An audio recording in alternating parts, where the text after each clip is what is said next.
Hey guys, I am back with some more videos. This is Magnet hosting some more Community Starcraft 2, and as you see on the screen today, we are looking at some ZvP strategy. I think by now you should know the drill, that there's not a whole lot to say at the beginning of these videos, and we have done strategy videos in the past, so basically I'll just say that all we're going to be looking at is the several different ways you can run different strategies in ZvP. This is a very unique matchup in the sense that both sides can bring out pretty much any unit at some point in the game and kind of center their strategy around it.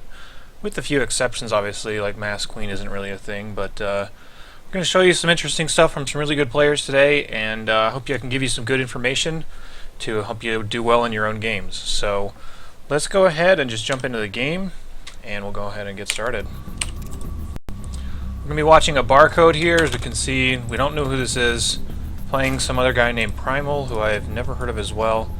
These are almost exclusively GM and really high Masters replays, so I just want to run stuff that's at a level that is pretty much proven to work, so that you can kind of copy it and go into your own games. Now, as we discussed in the openers videos, you can do Hatch First. One of the biggest proponents for Hatch First is being on a 4-player map, because it'll typically take the Protoss longer to scout than they would like. So by the time he gets down here and finds this, the hatcher will basically be already done. This is another little interesting thing you can do, is take a third hatch before you take a pool. That's really risky. I don't know if I would recommend you guys to do that too much, but if you get comfortable enough and you start hitting players that really don't cheese you very often, you can go ahead and do that. You can see this is basically a blind counter to a gateway opener.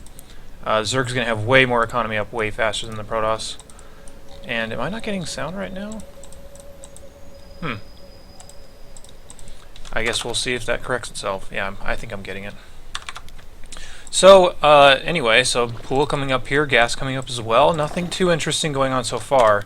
And as far as Zerg, you're not going to have a lot of decisions to make until you find the Protoss and figure out what's going on. Now, this Zerg obviously opted not to scout. He's just sending his overlords out to see what he can find. So, like we talked about in other videos as well, just get your overlords out there and see if you can figure out what's going on. By this point, he knows that the Protoss is up here because there's nowhere else he could be. But you kind of want to see the timing of the Nexus. You want to, if there's no Nexus especially, you really need to start freaking out and kind of changing what's going on. But more importantly, you need to see what kind of gas has been mined. You need to see what tech is coming up. So in this case, if the Zerg were to get there in time, he would see the Twilight Council. So this is almost certainly going to be DTs if he's able to scout that. But we'll see how he reacts. And again, a lot of these openers in these games are going to be pretty passive, and I'm going to focus almost exclusively on the 3-hatch style because that's really the best way to play this matchup, and especially the best way to learn. Now we can see the Dark Shrine coming up, and the Zerg is just cranking out drones here, and that's exactly what you want to do for this matchup, is just produce as many drones as you can until you're forced to produce other units.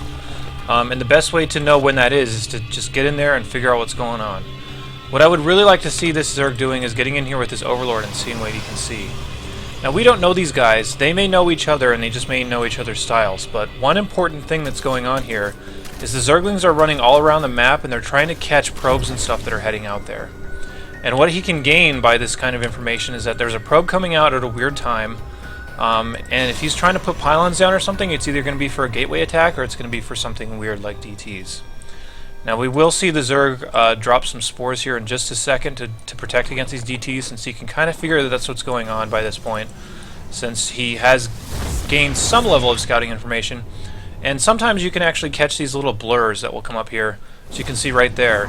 If you can actually detect those, then you're going to know, okay, well, DTs are on the way and I can start spores, and that's exactly what happens. So if you're ever in doubt and you don't know what's going on, just start spores anyway, because the chances of it being an Oracle or a DT opener are just things you can't afford to skip. And really, I mean, you're spending 3 drones for the sake of checking against fairly high probability builds. It's better than losing like 20 drones to something that you just didn't bother to account for. So the Protoss obviously won't lose any DTs here if he controls correctly. And yeah, we can see he just runs away. So at this point, the Zerg knows he's pretty much safe, and there's nothing else that he should be worried too much about. Now behind this, again, I have to really kind of harp on this Zerg scouting. He's not doing a very good job of that. He needs to be able to know when this third goes down. And especially against DT openers, if they try to open DTs and they don't do anything, this third is going to be really, really exposed. And you can really go to town on it. But the style the Zerg is playing is basically, I'm just not going to lose any of my workers, and I'm just going to make as much stuff as I can as soon as possible. So we'll go ahead and fast forward just a little bit. The Zerg does take his 4th, knowing that there is an expansion of, since he did just see that with his Overlord. He sees some gas being mined here, or at least it's about to be mined. Now his next stage is going to be Hydralisks. I don't know what he's seen to prompt this. Or again, maybe these guys know each other, I'm not sure.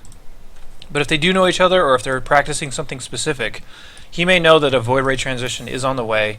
So if you can scout something like this, the correct choice almost always is Hydralisks.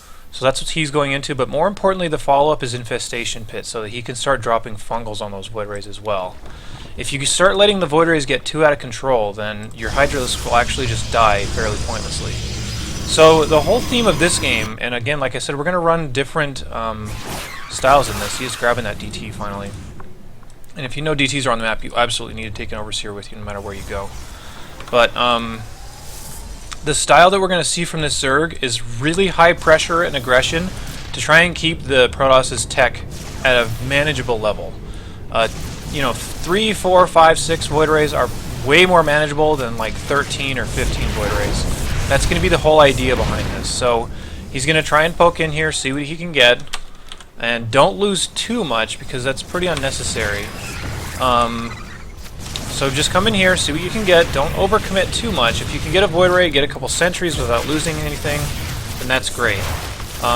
By this point, you can start to see the numbers are stacking up to where the Zerg probably won't get favored, especially if you get in a position like this. All these roaches are going to kill basically nothing. The Hydralisks are zoned away from all the Void Rays. There's no reason to continue to engage here. Just save the units that you have and walk away.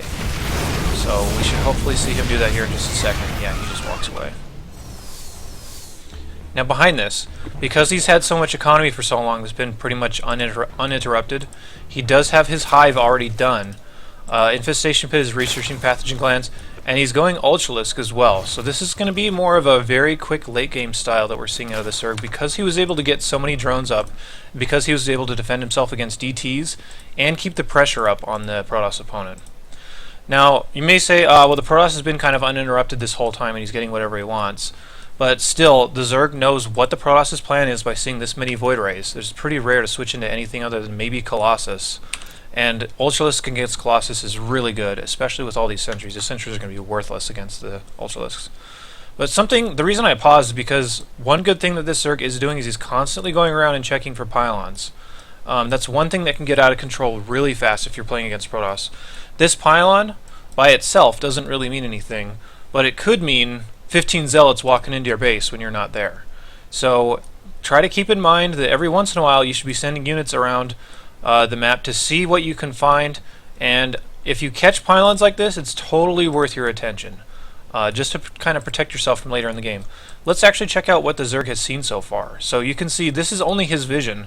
He has seen maybe 85 to 90% of the map. He sees everything, or at least he's been there before. And that's something you're going to see a lot of high-level Zergs do. You know, when they play this matchup, they're going to be constantly rechecking over and over for pylons. You may even catch some weird proxies like Proxy Stargate or something. So just do that if you have the attention. The one thing I really have to say that Zerg is not doing a very good job of is creep spread.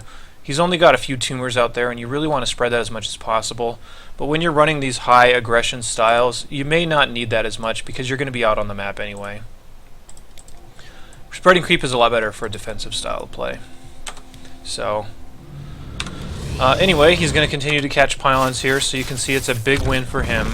Not only can it do annoying things like supply block the Protoss, but most importantly, it just keeps you safe from counterattacks while you're away from your base.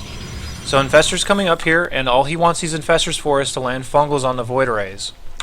Because like I said, by themselves, the Hydralisk put out a lot of damage, but if they don't have some kind of help, especially later in the game when the Void Ray count starts to swell, you can see it's already at 6, and it's going to continue to grow as 3 at a time are being produced.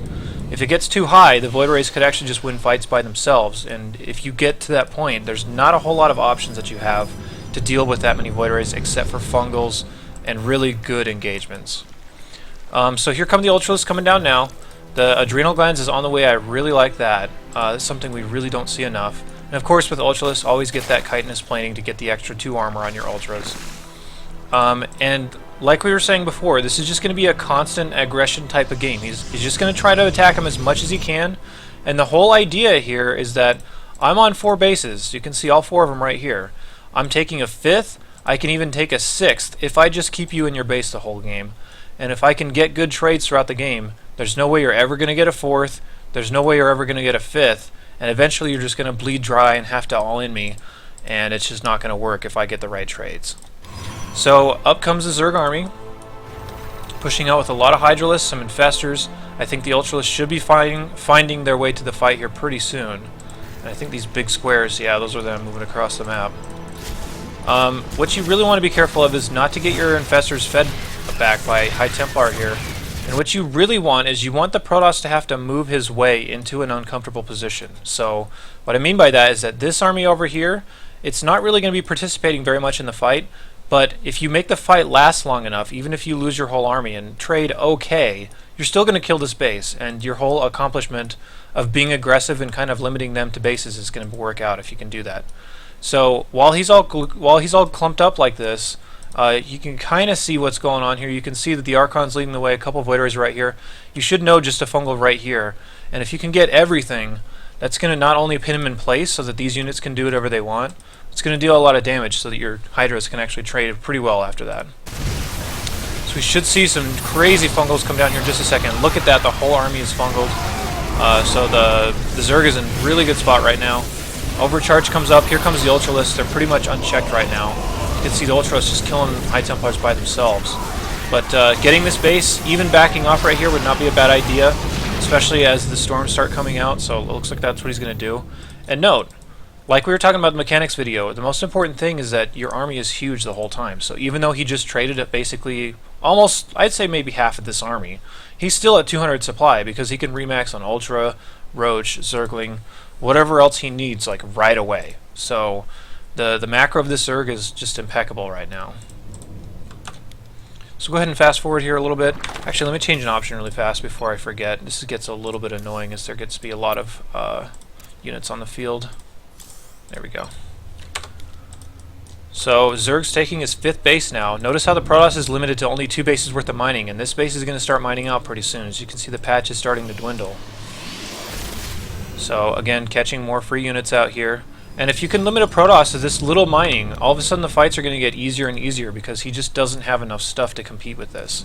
You may lose a couple of fights in the sense that you don't outright kill him, but if you can keep his economy down and keep his army to a manageable size, then you're going to get good trades throughout the game. So again, here we go. Try to land fungals where you can. Right here would be a really nice place, and yeah, he gets all the Void Rays there. And you'll notice that it doesn't look like the Void Rays are really dying, and you're losing a lot of Hydralisks here.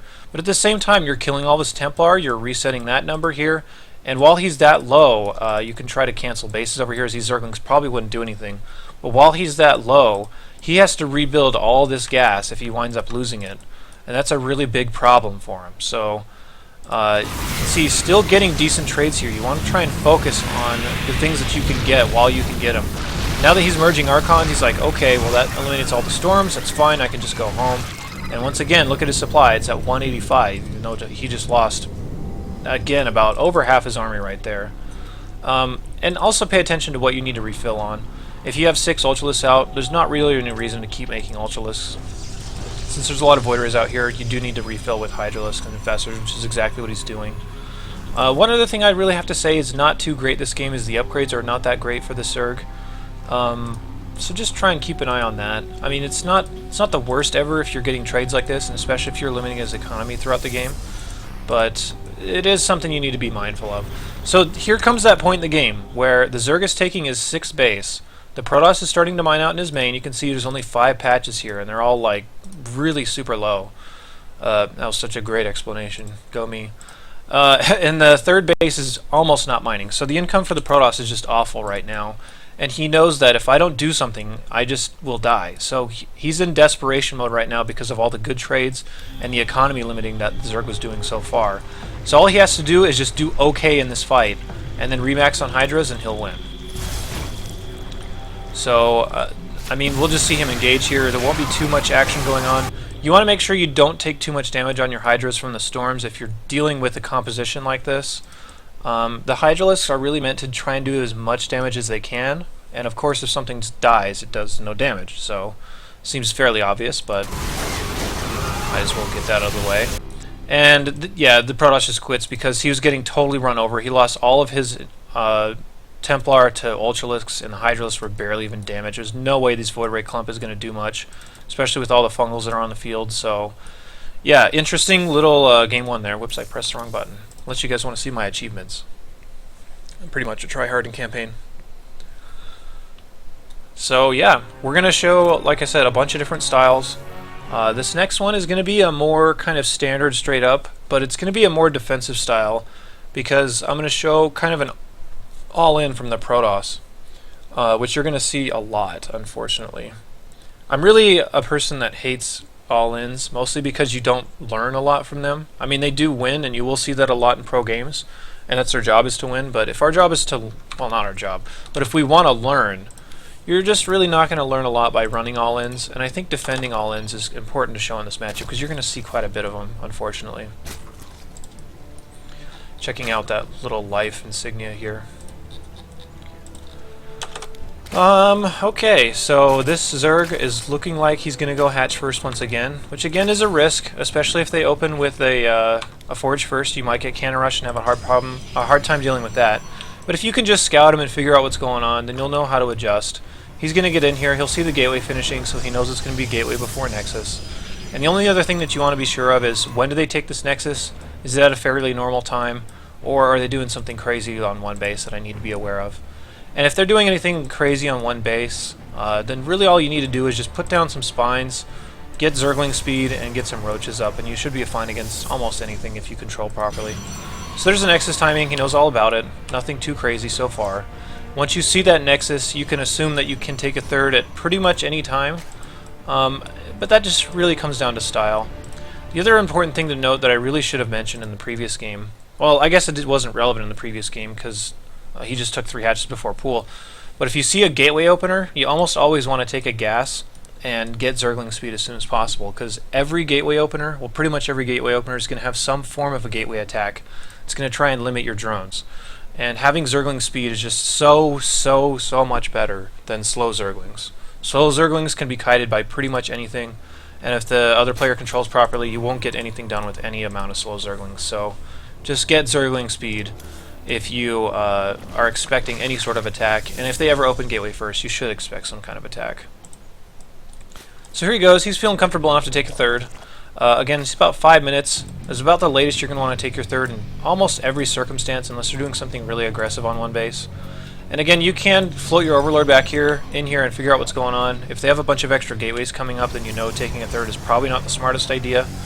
But again, Zergling speed, spines, all that good stuff is going to give you a lot of information. So, not too much going on over here. I want to see what that Zergling actually saw that ran into the base. Oh, never mind. He's just rescouting with an Overlord. And you can see even this Overlord sees a couple of extra gateways coming up, and if he saw the front 2 there, he can count them up to 5. He knows that a gateway attack should be imminent at some point, so he needs to really be aware of that and look at his Zerglings running around the map trying to figure out where stuff is. You can see he's just looking everywhere for this. I don't think he's actually going to catch this pylon, if I remember right from scanning this replay really fast. But yeah, he's being very active, trying to prevent this from coming up. Unfortunately, I think he does miss that probe as well, so the probe does just go ahead and walk in. But he's going to re-verify this and see what's going on. So Zerglings are going to come up here. And more importantly, when you do little Zergling pokes like this, you don't want to just run these in and lose them. You mostly want to figure out what's going on. And if you see 5 sentries this early, you know that there's going to be some kind of attack coming in. Because it doesn't really make much sense to make this many sentries and just sit back and expand. Because the whole idea behind Protoss is that you want to expand with tech kind of already molding into shape. So yeah, this high of a sentry count this early is going to mean some kind of gateway attacks. You need to start being prepared for that. And now he knows, since he can see all the sentries right here. He's just being annoying. He's not going to lose anything. Now that he has the information he wants, he's just going to go home. And unfortunately, once again, he's missing these pylons out here, but if you just continue to scout and rescout, you should be able to find it. Now, a lot of these little gateway timings will move across with a pretty pathetic army because they're trying to front load their production so that when they get there, it's as high as possible. While they're moving, They don't want to be moving with too much, because if you warp in back at home and have to walk it up to there, it just slows your push down, at least as Protoss. So if you can catch these sentries out in the open, that's going to be the best way to deal with these kinds of attacks. It's kind of like the earlier you catch it, the better. And now you can see he should have seen that sentry coming across, so he knows what's going on. And he obviously sees this pylon now, so he knows that there's something weird happening. And if he can catch this army somewhere that's going to be favorable, then that'd be perfect. Especially with this many sentries. A lot of these pushes are going to be relying on sentries because they need to limit attack space. So if you can just get your Zerglings, just run them past the Zealots. If you can get your Zerglings on top of these sentries, you're going to force him to have to make a play. And there's a high probability of him messing up, or there's also a high probability of you just at least wasting force field energy that he won't be able to use in the subsequent fights. So what he's going to do is run those Zerglings right past. All of a sudden he's got Zerglings all over these sentries, and if you get Zerglings on sentries, that's like, you know, that's like going in the backyard to, you know, plant some beans and stumbling upon a golden nugget. That's like, you were going to do that anyway, but if it happens, it's perfect. So that was like the worst analogy ever, I know. So the Protoss realizes what's going on. He realizes that his force field energy is just so low. And he doesn't want to take any losses on these sentries, so he's just going to recall. Now the only reason he was able to shut down the first stage of that attack is because he saw it coming. He was active out on the map with his Zerglings, and he caught him in the middle of the map. Now the creep tumor spreads a little better than the last player that we saw, and if you're ever playing against these type of all-ins, the more creep spread you have, the easier it's going to be to hold, because you'll have these really large passages of creep where you can get surrounds and you can get up on their face really fast with your army. So Zergling coming up here just to re-verify what's going on. This time he sees a lot of sentries are still out, and now there's a robo spinning. Immortal all-ins are really, really common at pretty much every level, so he's basically decided that that's what it is. Now that we're at that stage, you have to understand that this army that comes out is going to be maybe 2 or 3 Immortals, a whole bunch of sentries. They can go up to even like 10 or 12 sometimes, and whatever other gateway units to support to spend their money. The only way this army works is if they get a trade where they can force field off most of your army and they can kill most of it without losing anything themselves. That's really what you want to avoid. If you can't avoid it, or if it's just too late for you to react to it, then your next stage needs to be trying to find ways to make him waste force fields and trying to find ways to get a surround on his army. So we'll see how this Zerg handles it, and there's a lot of different solutions you can use. If you want to be really cute, you could do stuff like Roach Burrow and just burrow underneath the force fields and keep attacking him. You don't see that very often anymore, but I think it can still work in situations, different situations. It just depends on what your tech is and how the game opened. Other things you can try are like drops, but that's also pretty rare. Almost everyone, though, just tries to get into Hydralisks and just tries to get the best engagement possible, because most of the time, by the time you figure out this is going on, you don't have time to research drops or burrow or anything crazy like that. So yeah, just find different ways to hold this, and of course, if you have a practice partner, you can always experiment with different things like that. Mothership Core is just trying to figure out what's going on here, but the Zerg should know exactly what's happening. Hydralisk Den is coming up now, and if you can ever get the Hydralisk Den up with range, especially on creep, then the force fields really won't mean as much. And we'll show the different things you need to do to make that happen. So like I was talking about before, here's 2 Immortals, here's 9 sentries, so that's a lot of sentry energy, and the Warp Prism coming out to reinforce. So we will see exactly what we're expecting here, just a straight up Immortal all-in. And there was a Zergling that just died right here. We can't see his body or anything, but take my word for it that there was a Zergling there.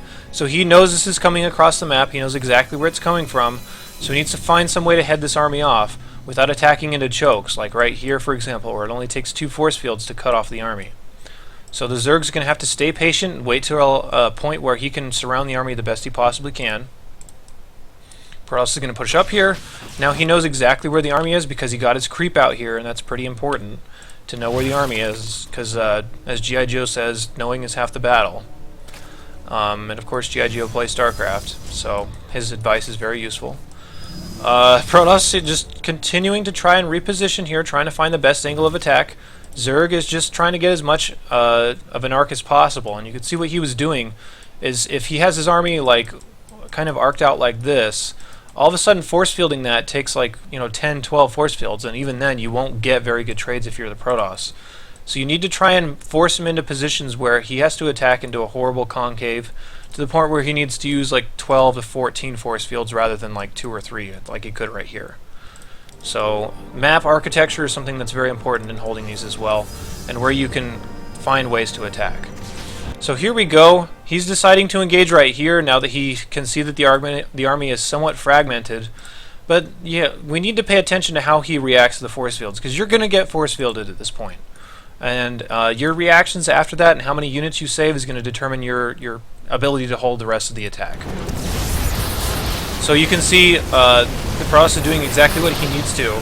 And he even catches the second layer here, which is a big deal. So this is 4 or 5 units, this is 2 units, this is 3 free units. All these units are basically going to die for free.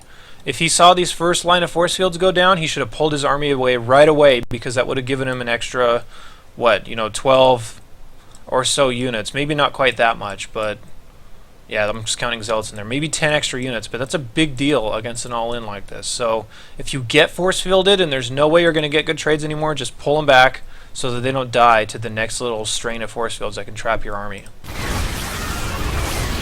So he's being, again, a little risky here. He needs to be careful, and again, he could have, yep, he loses a few more units right here, all for free. All that takes is sentry energy, and you lose those units. So now this is looking pretty bad for the Zerg, and the Protoss got exactly the army, or rather the trades that he wanted to. He basically needs, whoa, I don't know what's going on with my mouse. He basically needs a fight where he can cut off most of the army and kill it basically for free. Now that these units are going to die basically for free, now you have to start looking at it and be like, I mean, I don't know if I can hold this anymore, and I need to start pulling some desperate maneuvers. You'll notice that the drone count is about 14 higher for the Zerg. That's a comfortable position, but in this situation, since you're so low on army, I mean, there's a handful of Hydras here, a few Roaches to help buffer, but it's never going to stop this army in a straight-up fight. You need to pull drones and be able to deal with this. And I do like his decision here a little better to stick around for a little longer and try to kill as many Zealots as he can with the army that's behind there. But you can see the force fields, when you have this many sentries, are going to be really aggressive to continue to layer them to grab more free units. And he did miss a few units here this time. Random force field coming down right there. But yeah, like we were talking about before, he's lost so much right now, and he's had a couple of bad engagements. You need to think about starting to pull drones. So here come the drones off the line, and even pulling them from this side would help out as well. It would force him to burn force fields over here rather than on your army. So I mean, if you had the kind of attention span for that, if your drones got force fielded off here, you can just be like, okay, well, I wasted a couple of force fields, I'll just go back and mine. But at this point, this is all the Protoss has. If he loses this army, he's dead. So you need to find ways to hold this. Some more force fields coming down, just trying to engage the best he can. These sentries are starting to run dry here. You can see that he's thinking about pulling these drones off, or rather, he should be thinking about it. And the army's still trying to reposition here the best they can. Now that the energy is gone, you should be able to see the force field energy. You know you can start getting really aggressive because there's not much you can do to drop more force fields to deal with this army. So the Protoss has gotten to a point where the supplies are within about 10, and that's exactly where he wants to be with this army. If he's ever ahead or relatively equal in supply, then the attack, or at least the first stages of the attack, have done its job. But now that the force fields are gone, you need to just go completely gung-ho and clean this up as fast as you possibly can. Mainly because you can re-drone up pretty fast after this if you keep up on your injects. And the Protoss, if they lose this attack, their tech is totally reset. Their only option is to either try to expand with basically no tech, or to just make another wave of this all-in, which you just held anyway. So more fights here coming up, trying to get more sentries into the fight. He's pulling more drones because he knows that he has to stop this right now. The Hydralists are doing really well here, and you can see that if you have some sort of buffer on your Hydras, you can clean this up. And look how fast the army just totally melts for the Protoss if he just runs out of force fields. He went from 2 Immortals and a giant army to just basically nothing. And the only things that are killing these Stalkers right now are Zerglings and drones. So let's take a look at the game state right now. The game state is 49 probes to 36 drones. We know that the Zerg is now, I would say, somewhat behind, but at the same time he still has 1,000 minerals that he should have been spending throughout the fight, I know, but it's hard to keep up on injects and do this all at the same time. But if you just produce a round of drones after this, knowing that he has to go home and regroup, then all of a sudden it's either an even game or you're a little bit ahead because you have better tech. See the Protoss continuing to try to run away, getting free sentries with the Zerglings there. Always a great trade. And the Protoss here just figures, well, I did the damage that I needed to. I killed a lot of drones. I'll just take an expand and see what I can do. But look how terrible his tech is right now. And all of a sudden, look at this surface area that he has to guard with basically no sentries. All of his sentries are going to be spawning with only one force field each right now. And look at this huge arc that he has to defend against if you can get Zerg units all right here. That's way more force fields than he has the energy for. So I would recommend in this situation just re-drone up to about maybe 65 and then attack him as hard as you can if you realize he's taking a third. Which I'm not sure if he knows yet, but either way, he's in a good spot. So we'll continue to see this develop. He's going to get Hydralisk speed so that he can attack a little better off creep. Lots of roaches and hydras on the way, so he's just deciding, okay, well, I got my drones up to an okay amount. I'm gonna figure that you've taken a third base here, or maybe he already knows, and I just missed that. Yeah, he knows. So he knows that with no sentry energy here, only gateway units, yeah, Zerg should win that pretty much every time. So he's going to walk up here and just surround him, and that's pretty much going to end the game. So he successfully held the attack. Even though he lost drones, he's still in a good spot. And I don't really know what else to say other than that this Protoss is just going to die right now because he has no energy. So you can see how many force fields it takes just to cut off this army, and even still, most of this is Zealots, and they die so fast to this upgraded Zerg army. I think he has, what, +1 armor? Yeah. And yeah, there's just no way he's going to hold this.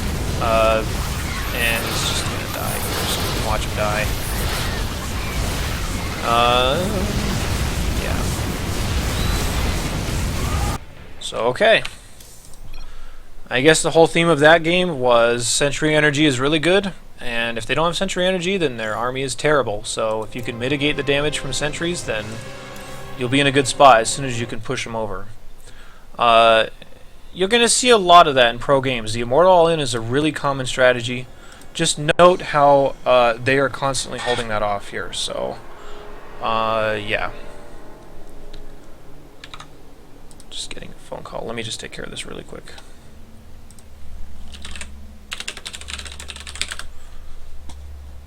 Okay. So what we're going to see this game is a very, very different style. We're going to see a style where the Zerg is basically dictating what the Protoss is doing like the entire game. And this is kind of a style you can run if you're having a little bit of trouble with the more defensive or standard styles out of Zerg against Protoss. And I'll explain all the different things that he's doing. So what he does first is he drone scouts. Drone scouting can be very good and it can be very strong for these different options. So if you come up and see that there's basically nothing up here, he's going to see a pylon there. There's nothing else at the natural. The only thing that this is going to mean is a Nexus first from the Protoss. So by the time he comes down here, he's going to see a hatchery building there and be like, "Ah, man, I just wanted to take a Nexus there, and now I can't for a really long time." And this is one of the many ways you can control what the Protoss wants to do. So this is a kind of a reverse engineered idea here from the Zerg. All the Zerg is going to say is, if I know enough about Protoss, then I know what they want to do, and I know that if I respond to it correctly, or rather, if I block exactly what they want to do and kind of force them to play into the game that I want them to play, then they're going to be really frustrated, and they're going to probably going to make mistakes. More importantly, they're not going to be able to do what they want, and they might not have planned out other options for that very well. So we're just going to take a look at this for just a little bit, in the sense he's blocking it. He's going to let the hatchery finish so he can get the creep out, and then what you're going to want to do is try and delay the Nexus even further if you can for as minimal investment as possible. One cute little thing you'll see that the cannons do focus down the larva once in a while, so that's pretty cute. But he does produce a queen, and as soon as the queen comes out, you want to try and keep that alive if you possibly can. If it dies, it's probably a big problem. But what he's going to do is he's going to put a creep tumor down over here to continue to block the Nexus from coming down as long as possible. So drops out the creep tumor, the hatchery's going to die, which seems like, oh, you lost the hatchery to cannons, oh no. But at the same time, you're stalling his Nexus so hard, and you're basically pigeonholing him into one of two things. Either he expands really slow, or he tries to all-in you, and you know it's coming the entire time, you can prepare for it, and you should be fine. And as far as preparing for the all-in, he knows it's a possibility, again like we were talking about before, get Zergling speed, get spine crawlers up, and you should be able to hold it if you control everything correctly. But the Protoss isn't going to all in here. He's going to opt to try and expand really slowly. And you can see how late the Nexus is. If you paid attention in the last games, the Nexus was really no later than about 4 minutes. A Nexus first goes down at about 2:25 or so. So that is super, super late. It's already almost 9 minutes, and he hasn't even started the Nexus. So this is just one form of control you can exercise on the Protoss opponent. Now what he's going to do is he's going to try and see if he can figure out what's going on here. He hasn't been hit by an all-in yet, so maybe he can figure there's a Nexus here, but you might as well just double-check with your Lings if you possibly can. He still did not see much. I would like to see him even just lose a handful of Lings just to figure out what's there. But either way, I mean, by this point he can say, well, I haven't been attacked. It really only means that I'm not going to be all-in, and I'm just going to have to stay back home and play a semi-normal game. Protoss is going to start being a little bit irritating with these Warp Prism drops. If you can, like he's doing, just try and focus on the Warp Prism with your Queens and clean the rest of it up with whatever else you have on the ground. Important targeting can really do a lot to shut these down. He will lose a third here. He should cancel it, but he doesn't, which is unfortunate. Okay, so the next phase of controlling him is in progress here. He now knows that the Protoss has Robo. And he has Robo on really pathetic mining. His base isn't even done yet, and it's going to be about 11 minutes before it finishes. But the tech that he sees is Immortals and Warp Prism. He knows that the next stage, I mean, if you see Robo on super low economy, Mutas will be basically unchecked. So that's going to be the next stage of his control that he's going to exercise here as soon as that Spire finishes. And he's going to continue to just kind of run Protoss through the ringer as far as knowing this is how you have to respond to this, and I'm going to punish what you have to do as a response. It's a very, very annoying style, especially as a Protoss, to play against. It's a Zerg that really controls the game with the way that they make decisions, with the way that they do their tech especially. That's kind of why I wanted to highlight this game. So Zerg taking more hatcheries, knowing that since the Protoss expanded, he's going to be stuck in there for quite a while. And even so, he has Zergling speed, he has a lot of vision with his creep swimmers being pushed out. He's going to have Mutalisks on the field in just a second. Since the Protoss is on such little gas, there's not a whole lot he can do about that right now. So we'll see the Mutas come up here as soon as the Spire finishes. 8 Mutas on the way, which normally you'd say, well, why don't you just keep making Mutas since his tech is so crappy right now? And you'll see. I mean, the Protoss is making a smart decision of adding Stargates here, knowing that the Muta threat is very real. I don't know if he actually knows about that. Yeah, he does. He sees the Spire. So he knows that he needs Stargates up and he needs Phoenix to be able to hold these Mutas. Now the Mutas come in and they show themselves. Now you have to say, as the Zerg player, you have to say, well, I mean, at this point, I know that there's really only one option that you have. So if I force you to make Phoenix and the Phoenix don't really do much, then all of a sudden it's looking really good for me. Protoss is still being annoying with these little Warp Prism drops here, but the Mutas are out so they can clean up eventually. But, so, at this point you know that the Protoss is going to have to make Phoenix. That's the only way they can really hold against these Mutas, assuming you control correctly. So now you're going to say, alright, well, what counters Phoenix? Now that I'm forcing Phoenix out, how do I beat that? His choice is going to be Infestors, which is, it's an interesting decision. Sometimes it's good, sometimes it's not. But the idea is that if he were to stay on Mutalisks and just get maybe 3 or 4 Infestors, if you ever catch these Phoenix, and you just kill them with your Mutalisks or your Corruptors or whatever, all of a sudden your Mutalisks are totally unchecked and you can basically just end the game. So he's going to come over here, finally clean this up. He will lose the hatchery, unfortunately, but cleaning it up is the more important thing here.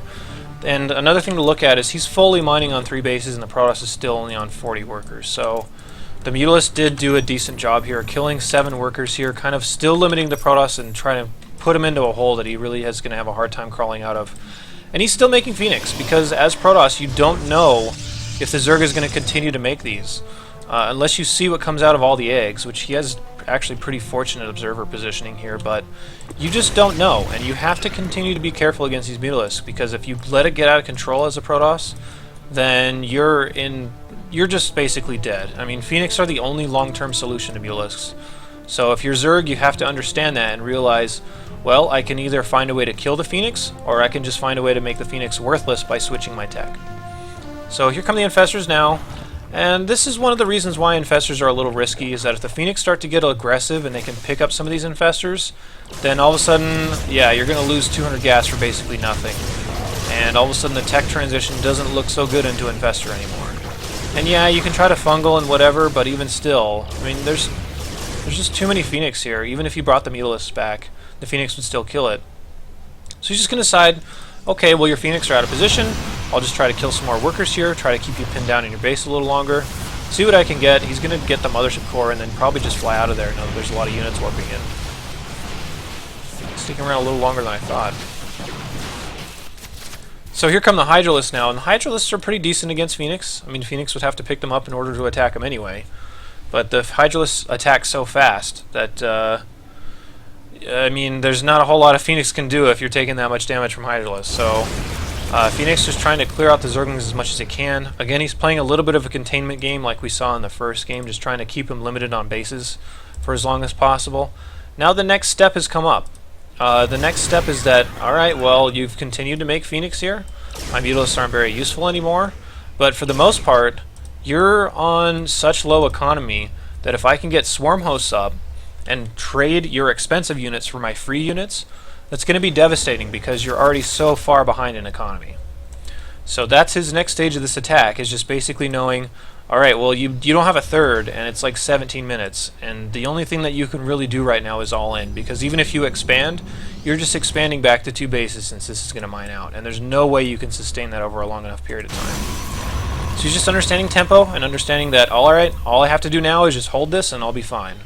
So Swarm House coming out here, and we're going to see a little bit of an engagement here, but the work has pretty much already been done by forcing all the useless units that aren't going to do anything in this battle. There's 6 Phoenix out that are really not going to help at all. Of course, losing the Observer is a pretty big win here for the Zerg, but yeah, so you still have Fungals. You can still try and fungal down this army, but again, the whole point is just going to be to trade expensive units for these free Locusts. So here we go. There are still Mutas on the map. There is a Zergling flank set up, and all he has to do is just hold here, which he shouldn't have too much of a problem doing. So force fields come down here. Swarm Host still sending out their free Locusts, and there's no Observer here since he did catch it and kill it. And I mean, look how bad the Protoss economy is right now. Literally almost half, and it's going to get even worse as the game goes on. Zerglings overrunning the Stalkers, and yeah, GG. So yeah, I mean, you guys can see now that there's a lot of interesting things that you can do if you just manage to control the game. And there's a lot of different ways to control the game. Most of it's going to be with tempo, and most of it's going to be understanding what the Protoss wants to do and kind of building against that. So we saw a bunch of different styles that you can do, and especially reacting to what your opponent is doing. But in the last one, I thought it was pretty cool that you can force the Protoss to have to go in one direction and just kind of pin him into a corner because of it. I would really recommend learning a style kind of like that. Especially Muta builds are going to do that for you really well. But there's a lot of different options. There's a lot of good Zerg players you can learn from. I fear I can just keep talking about this matchup for like the next 20 minutes, and I don't want to bore you guys with the same details. But I'll be back for more videos, of course. And since we're doing ZvP, that means the next one is going to be ZvZ strategy, which I know is a matchup that a lot of Zergs have trouble with. So I'll try to help you out with that. Look out for it in the coming weeks, and until then, I'll see you guys later.